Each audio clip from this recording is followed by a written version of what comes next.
The Zoom TV 24 we mu nzozi za politike zishobora gufasha igihugu mu buryo wenda bwagutse cyane burenze ni hehe wifuza?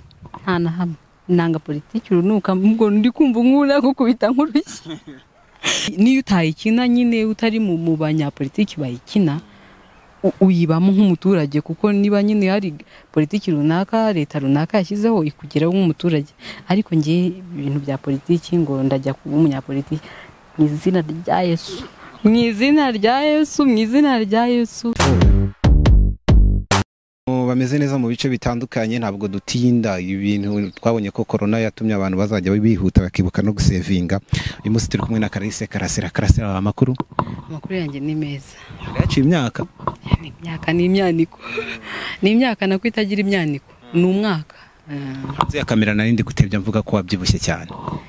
Narabyibushye wa muntu we, narabyibushye pe, ariko nyine buriya byose ni Imana. Ni ibiryo utaryaga watangiye kurya, no mutuzo niki? Ntabwo nzi ukuntu byagenze, sinzi impamvu.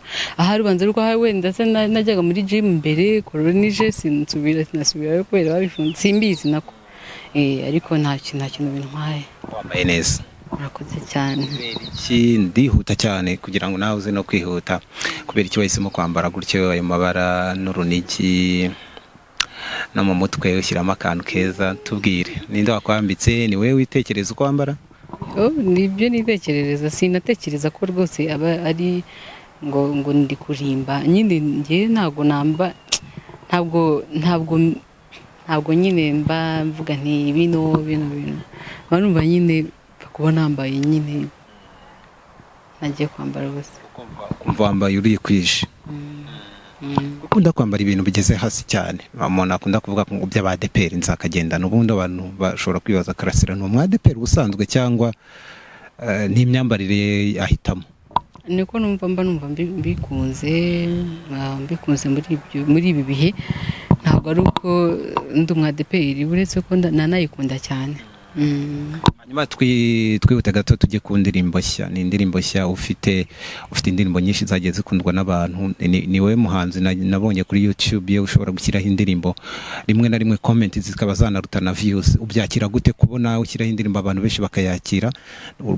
Dusubiza icyo umaze kutubwira iby'indirimbo yawe nshya, inspiration yavuye he? Biranezeza cyane uko mbyakira, ubwo nicyo mpereyeho. Biranezeza cyane kuko n'umugisha ntigize ntekereza mu buzima bwanjye, mba numva ntabona ukuntu nanabisobanura. Bishimira Imana cyane. Hanyuma ikindi warumbajije harya ubwo niki? Nari nkubashije ku ndirimbo yawe inshyashya, unatubwira inspiration yavuye he, unatubwira impamvu ukunda kuririmba indirimbo zimeze kuriya kurenza uko waririmba I love you, nzagupfira, nzakwizirikaho, nzakwinaganikaho n'izindi nk'izo z'urukundo. Nabyo ni byiza cyane, ariko buriya nibyo mba nahawe. Uwacu rero nayihimbye umwaka ushize nko mu kwa gatandatu. Urumva hashize umwaka nyifite. Ni indirimbo nahimbye ntekereza ko yafasha abantu bava iwabo bakajya gushaka ubuzima ahantu hatandukanye n'umuryango wabo, cyane cyane abantu bagiye kuba mu mahanga.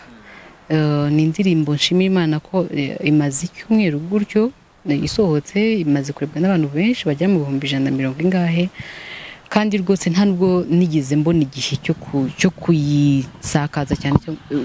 Ubwo Imana imfashe, Imana imbabarire abantu batagira ngo nabimye ibiganiro, dore nawe uramfatiranye kuko maze igihe mpuze cyane mu gihe mu bindi byiza nabyo bijyanye n'umuziki n'abantu n'abana.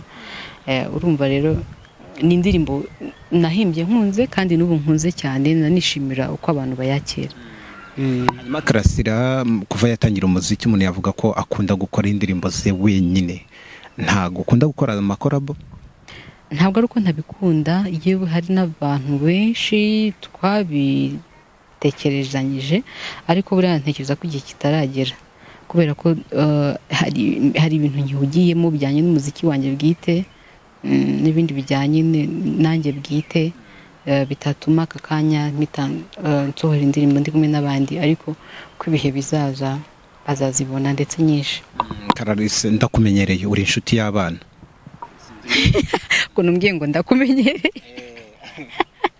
yego rwose pe uratwibuka utwana twajyaga tuza hano cyagiye na kera dukorana ibintu nk'ibyo. Hanyuma mu minsi ishize twizihije umunsi mpuzamahanga w'umwana w'umunyafurika, ubona wenda nk'umuntu nabonye ukunda guharanira n'uburenganzira bw'abana cyangwa se no kubiyumvamo, abana mu ngeri zitandukanye, abafite ibibazo, abana bo ku muhanda, abana bafite ibibazo biracyahari. Imiryango iharanira uburenganzira bw'abana mu Rwanda n'inzego zibahagarariye baracyabigaragaza. Hanyuma nari mvuze ko uwo munsi waratambutse, ariko abantu benshi bakunda kuvuga ati n'ubundi abana baracyafite ibibazo. Wowe ubona nihe hakiri icyo ku buryo umuntu yavuga ati uburenganzira bw'umwana cyangwa umwana wo mu Rwanda abayeho neza kurenza uko ariho uyu munsi? Ahakiri icyuho, ubwo niho umbajije ahakiri icyuho, ngewe mbona ari mu burezi. Ngewe niko mbibona mu burezi. Ubwo burezi ntabwo ari ku ishuri mu barimu gusa, ndi kuvuga uburezi bwo mu muryango, mu babyeyi cyane, kuko abana benshi kuva 2016 ntangira kubana n'abana tuvugana ibintu byinshi, numva uko bameze n'ababyeyi babo, nasanze ikibazo kinini ngewe mbona kiri ku mirererwe cyangwa uburyo abana bitabwaho. Kuko hari abana benshi usanga nk'ababa ku muhanda ari uko iwabo hari ibibazo ntibumvikana bimeze gutya, hari ubukene, kandi ubukene nabwo buva ku bibazo by'ababyeyi bamwe na bamwe, ntabwo ubukene bwizana nabwo. Ugasanga ngiye mbona icyuho kiri mu burere. Buriya baca umugani ngo uburere buruta ubuvuke, kuko nibyo. Kuko kubyara umwana wabyara n'abana 100, ariko si ubarera ute? Umwe ubyaye w'umurera ute? Ese niba ubyaye abana 3 ubasha kubitaho, uri kubazana ku isi gusa kugira ngo nyine baze wumve ko wabyaye utwo mubyeyi, cyangwa urabazanye ngo barere, warabateganyirije nubwo waba utishoboye ari kuragerageza. Hari ikintu nigiye ku bantu bo hanze, hari igihugu nkunda cyane cyitwa Philippines, nabo bagira abana benshi bafite ibibazo. Urumva ko nyikunda nabashije kumenya ibintu byinshi byabo, ariko nabo nubwo ibyo bibazo bihari, ariko ababyeyi baho uretse nabo n'ibindi bihugu nka za Amerika baha agaciro cyane umuntu ukuvuye mu nda ukamuzana ku isi. Niyo mpamvu usanga benshi bahitamo bakavuga ati nta n'umwana nzabyara cyangwa nzabyara umwe, aho kugira ngo nzane abana bo nyine nzi ko ntazabona ukuntu mbitaho. Icyuho rero nge naho nkibona cyane. Hanyuma iyo uvuze ijambo nk'iryo, niyo umuntu yabyumvisha wumva ari ijambo ry'ubwenge kandi rikubiyemo ibintu umuntu ashobora kwibaza karasira ubu tubona ubu. Akiri umwana yari afite inzozi zirenze wenda kuba umuhanzi. Ntekereza ko ntago mbyinjiramo cyane, ariko simbizi, sinzi ko wari ufite inzozi zo kuba umuhanzi kurenza ikindi kintu wenda cyakubyiganiragamo. Nari mfite inzozi rwose zo kuba umuhanzi. N'ubu ngubu ugiye ahantu iwacu ho mvuka, yewe n'icyo bakubwira cyambere, kuko nahoraga mu bintu by'ubuhanzi, imivugo, inkinamico, indirimbo, ibintu by'ubuhanzi bugari cyane. Ejo bundi hari umuntu wanyohereje kaka video kanje nawe nari nabyibagiwe disi, numva ndanezerewe biransetsa, amarira arashoka kubera guseka. Ariko urumva izo zari inzozi zimwe, ariko ntabwo nshobora kwibagirwa ko natekerezaga ko nshaka kuzubaka nk'ikigo nkashyiramo abana bose bafite, ntabwo navuga ngo abana bo ku muhanda ngo abana bigi, nkumva nafata abana bose bafite impano bakaza bakajyamo rwose, wenda nuko nayo makayi nayabuze, cyangwa wenda n'abafite ibindi bibazo. Nyine numvaga nakora nk'isantre nini y'abana, uko ndibuka telefone yanjye ya mbere natunze niga muri secondaire, nagendaga hafi y'iwacu kwa kundu usanga ahantu handitse ibyapa ngo iki kibanza kiragurishwa. Hari ahantu n'ubu ngera nkahareba nkumva nibutse ukuntu burye narahageraga, hari ubutaka bunini bari kugurisha, nkavuga ni hano hantu nzabubaka ikigo. Ariko nyine urumva ni inzozi z'abana, numvaga nyine nzakora bene icyo kintu. Ntabwo izo nzozi wenda zigihari ku buryo uvuga ati nzacyubaka? Ntekereza ko zihari, ntabwo ntekereza ko zihari, ubwo zirahari kuko abana ni abantu nkunda. Ubuzima bwanjye ntabwo bwigize bujya kure y'abana, kuva ndi umwana kugeza n'ubu ngubu. Ibyo nakoze byose nabanaga n'abana, yaba aho ntaha, yaba ibiki, wasangaga ndi mu bintu byo guhuza abana, ibintu kugira ndebe ko hari icyo namarira umwana wa runaka, uko nshoboye, ko namera kose. Rero mfite gahunda nini cyane ku bana, kandi nsaba n'Imana kugira ngo bizakunde na vuba ahangaha. Wenda hari igikorwa kinini turimo turategura, kinini kijyanye n'umuryango mugari uzabafasha. Kurumva nahereye kera nsa nk'ubikora, ariko biri aho bitagutse cyane, ukabona uribuka cyagenda najya mfata nk'abana bantu bakimibirura benshi nkumva na bose nkumva na wama nka miliyari nk'abahari kurumva harimo umutima, harimo compassion ariko na passion, ariko hatarimo strategie zo kubikora neza. Nabafashane, ntago wafasha abantu miliyoni, ni uhera kuri bakeya uko ushoboye. Uhuye n'umwana mu muhanda agasaba, wumva umerewe uti? Ibyo bintu bisigaye binyica umutima cyane. Nanabibwiye bamwe mu bayobozi muri NRS n'abandi bantu bankurikira ku mbuga nkoranyambaga, ngira ngo turabiganira n'abantu bazabona iyi video bamenye ko ngewe ari ko mbyizera. Umwana uri ku muhanda uri gusaba gutya, ugakuramo amafaranga ukamuha, wampaye amafaranga ukamuha, wenda si umwana ushonje umeze nabi uguriye ibiryo ngo akirarya ibiryo, ibyo ngibyo ngiye mbifata nyine nko kumwica mu mutwe, kurusha uko wakwiyemeza ukavuga utaho kugira ngo uyu mwana muri iki giceri reka mubaze ahaturuka, menye ngo kubera icyo ari hano, ndebe ko wenda niba mfite umwanya twajyanayo, menye se afite umubyeyi babanye bate, niki cyakorwa, nibura ngire n'icyo mbwira uwo mubyeyi, ngire n'icyo mbwira uwo mwana, menye kurusha kumuhereza, kuko hari n'ababikora mu by'ukuri barababaye ariko ntago ari cyo cyabakuraho. Ugasanga umwana abaye ku muhanda kuva afite imyaka 5 arinze agere imyaka 10 n'ingahe, nyine yiba aba ku muhanda nta kinazigeza asaba, kubera ko nyine aragenda agasaba ukamuha, akagenda agasaba undi akamuha, akagenda, ariko nta n'umwe utekereza ngo ariko uyu mwana iwabo ni hehe. Nubwo nyine biba bisaba nabyo gukurikirana, ntabwo wavuga ngo reka ngende ngo mugizi wabo ntahe ngo uguramufashije hoya, bisaba nyine kuba bifitiye umutima, ukamenya ngo ngiye kumukurikirana nyine ubu ngubu ngerageze. Niyo ntago umuntu yafata abana 1000, nibura umwana umwe n'umubyeyi we ukabahugura, ukabitaho, ugashaka uburyo muganira ku burere bw'uwo mwana, byafasha. Hanyuma Clarisse, mufite ibintu byinshi, wenda tugana no ku musozo w'ikiganiro cyacu kugira ngo mugene mu zindi gahunda zifitiye igihugu akamaro namwe, cyane ko burangiye nkubona nk'umukobwa w'u Rwanda n'Imana nk'uko bivuga, kandi nako biri mu nzozi za politiki. Umuntu uvuga ati nibura njye mba numva nkurikije ibitekerezo byanjye mirongo migari ifite, nibura mbaye nk'umudepite, mbaye ministre runaka. We mu nzozi za politiki zishobora gufasha igihugu mu buryo wenda bwagutse cyane burenze, ni hehe wifuza? Nta na hamwe. Nanga politiki runuka, mbwo ndi kumva nkura gukubita nkurushye. Nyine politiki ni ikintu kigali, nagize amahirwe yo kwigaho gakeya, menye ibyari byo ho gatoya, ariko ni ibintu bigari. Iyo utayikina nyine utari mu banyapolitiki bayikina, uyibamo nk'umuturage, kuko niba nyine hari politiki runaka leta runaka yashyizeho ikugeraho nk'umuturage. Ariko ngiye ibintu bya politiki ngo ndajya kuba umunyapolitiki, mu izina rya Yesu, mu izina rya Yesu, mu izina rya Yesu. Waba nk'umudepite nkunda nyine ababikora, kuko urumva n'abantu badufatiye runini, batari urumva n'inzego batariho, ntabwo ngewe w'umworozi nabaho, ntabwo uriya muhinzi yabaho, ntabwo umunyamakuru yaba, nyine badufatira ibyemezo, ndanabuba, ariko ngewe hakada ndaguhariye ntabwo nyine mbikunda rwose. Mbarumva nyine Imana impaye ubushobozi, ikampa amafaranga, ikampa uburyo nakwifashiriza abantu, ubundi urugendo rwanjye rwazasoza nkazitahira nkicarana n'Imana nkabibwira nti nibura hari utuntu dukeya nabashije kugirira umumaro abantu.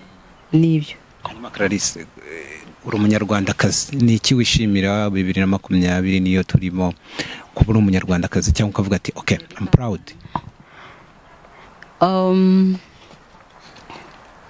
Icyo nishimira nishimira Imana yaduhaye umugisha, nishimira Imana yampaye umugisha ku giti cyanjye, kuko ni byinshi nyikesha, ndayishimira cyane.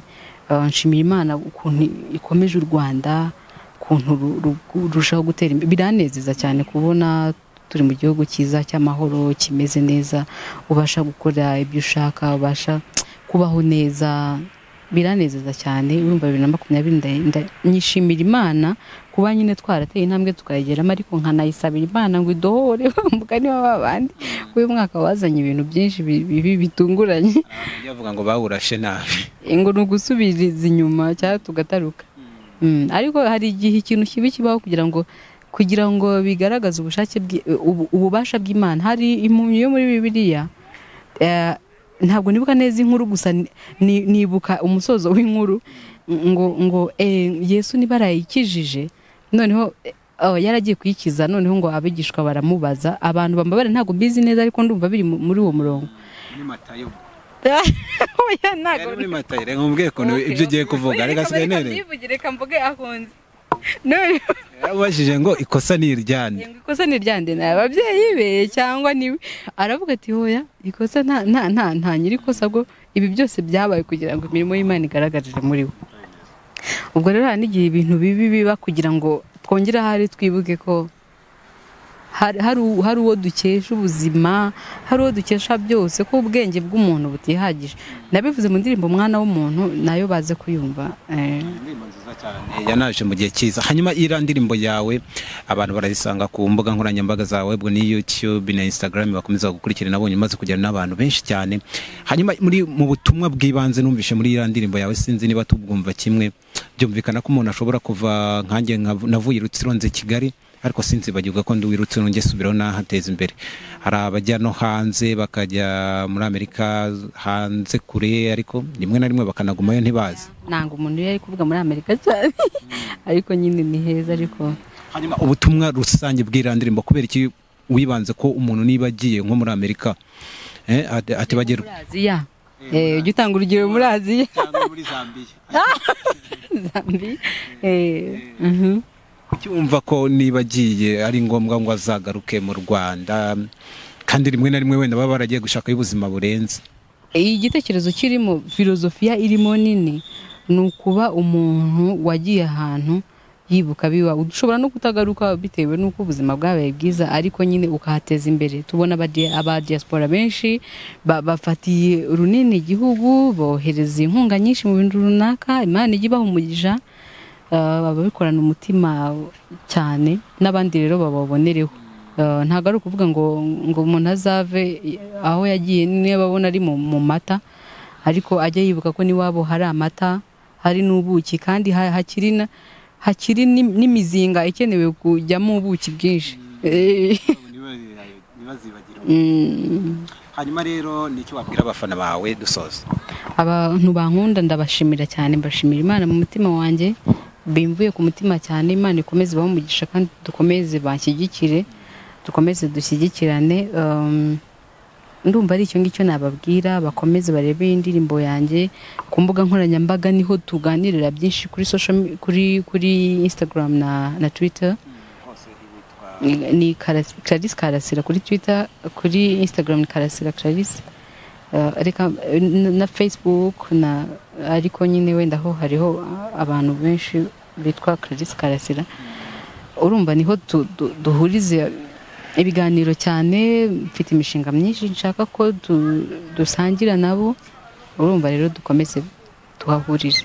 Imbuga nkoranyambaga bura ntabwo abantu bakunda kugutesha umutwe, cyane cyane abahungu benshi bakunda ngo kukubenguka, bakabona uri umukobwa witonda cyane, ufite n'indangagaciro. Wabivuze ngo biravugwa. Ibyo bintu biravugwa bidafite aho bishingiye, rwose biransetsa. Icyo navuga cyo ntabwo ari ukuntesha umutwe, icyo navuga cyo biragorana cyane, biragorana abantu bajye bihangana, kuko hari umuntu ukwandikira aka kanya agahita yumva wahita umusubiza, kandi n'umaze umwaka yarihanganye, kubera ko nyine aramutse hari n'igihe nigize kwicara nsubiza message, umutwe urandya neza, urandya, numva ubuzima burahagaze. Ndangije ndavuga nti uwafata nk'umuntu ukurenganya ngo ntago wenda ngo uhise umusubiza ngo ntago iki, akamuha nk'ubuzima ubayemo nk'umunota umwe cyangwa ibiri, ubanza yahita yirukanka agasara. Muri inbox wenda Instagram ushobora no kuba ufitemo message zirenga 2,000. Fata telefone yanjye urebe. Gusa nyine mbaha agaciro cyane, biranezeza cyane, kandi ndabashimira. Ndagerageza uko nshoboye, turagerageza. Mfite ikipe imfasha, Imana nayo yibaho umugisha cyane. N'abagabo bo kwizerwa, umugani wa babandi. Imana rero ibaho umugisha abantu bankunda, kandi bakomeze banshyigikire.